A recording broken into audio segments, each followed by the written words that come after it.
Assalamualaikum warahmatullahi wabarakatuh. Jadi kelompok kami akan membahas tentang identitas IMM.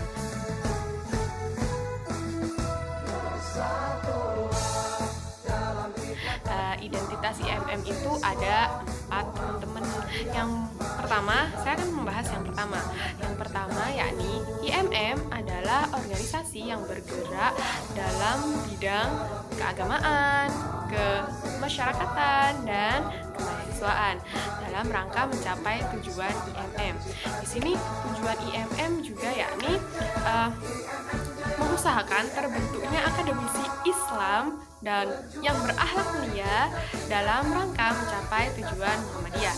Jadi identitas IMM, tujuan IMM adalah saling berkesinambungan antara satu dengan yang lain, dan tujuan-tujuan tersebut juga saling berkesinambungan antara tujuan IMM dan juga tujuan Muhammadiyah. Terima kasih. Selanjutnya nomor 2 akan dibahas.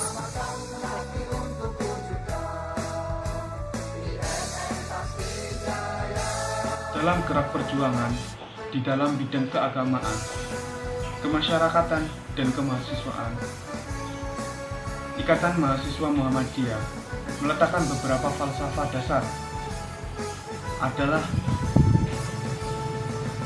semua amal geraknya harus diabdikan untuk Allah semata.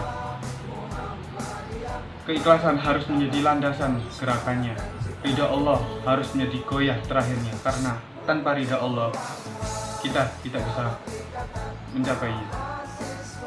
Perbuatan sangatlah menentukan, karena usaha sendiri, karena nasib kita tergantung dengan usaha kita sendiri.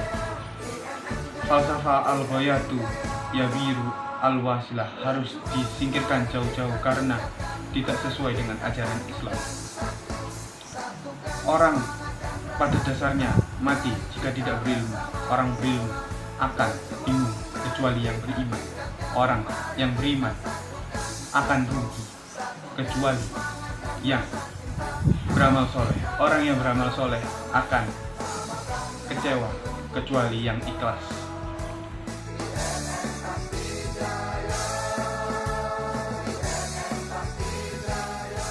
Setiap anggota IMM harus sanggup memadukan kemampuan ilmiah dan akidah Islam. Penjelasan dari pengertian ialah bahwa selama studi setiap anggota IMM harus berusaha mencapai kemampuan ilmiah di bidangnya masing-masing sebaik mungkin sambil mengintegrasikan kemampuan ilmiah dengan akidah guna mempersiapkan perjuangan di masa depan. Kemampuan yang dipadukan dengan akidah yang kokoh kiranya akan menentukan penyelamatan Islam di zaman modern ini. Mahasiswa itu dituntut agar kita bisa berpikir kritis dan logis, agar kita bisa berpegang teguh pada akidah.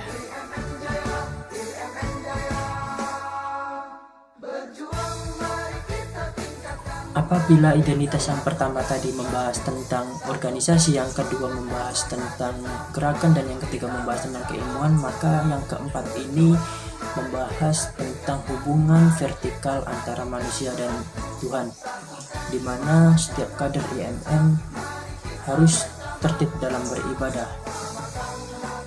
Selain itu, kader IMM juga harus tekun dalam belajar. Mengapa harus tekun belajar? Karena belajar dalam Islam itu wajib, dan setiap yang wajib dalam agama itu bernilai ibadah. Jadi apabila kita menuntut ilmu, maka kita termasuk beribadah.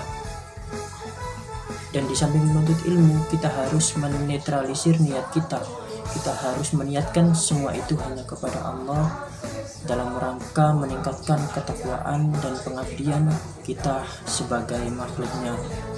Apabila kita menjadi kader IMM, maka pantas dan patut rasanya kita memiliki identitas yang telah disebutkan tadi. Karena pada realitanya, yang saya lihat kader-kader IMM saat ini itu masih banyak yang belum memiliki atau menjiwai identitas yang seharusnya mereka miliki dari gerakan IMM ini. Maka patut dan harus rasanya kita memiliki identitas-identitas tersebut agar kita menjadi kader-kader IMM yang baik. Sebagai penutup, billahi fisabilil haq fastabiqul khairat. Wassalamualaikum warahmatullahi wabarakatuh.